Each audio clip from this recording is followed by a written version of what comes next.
बाबा ने हम सब बच्चों को ज्ञान के गुह्य से गुह्य रहस्य भरी बातें समझाई भी है और समय प्रति समय उसको क्लियर भी किया है। और इसलिए प्रयाग की ये भूमि जहाँ त्रिवेणी संगम है, तो भले ये यादगार तो हम सब बच्चों का है, परंतु भक्ति में भी कितना सुंदर तरीके से इसको दर्शाया हुआ है।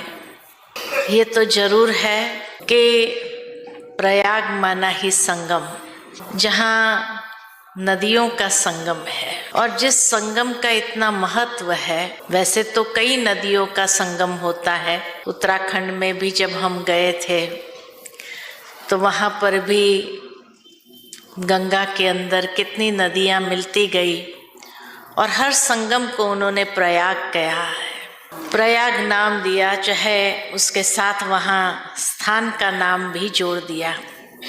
लेकिन इस प्रयाग को कहा प्रयागराज है, राजा है जैसे। और उसका विशेष महत्व जो मेरे समझ के हिसाब से है कि यहाँ पर गुप्त सरस्वती साथ में जुड़ती है।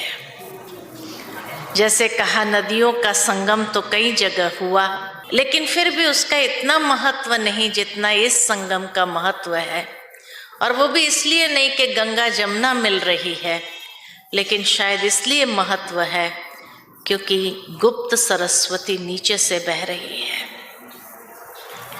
क्योंकि जब माउंट आबू के अंदर भी कई लोगों ने सैटेलाइट पिक्चर लिए तो वहाँ पर भी एक गुप्त सरस्वती बहती है पहाड़ों के नीचे से। और जब गुप्त सरस्वती बहती है, वो बहते बहते बहते जहाँ नीचे शांतिवन के मानसरोवर के पास जो नदी है, उस नदी में एक स्थान पर उसका संगम होता है।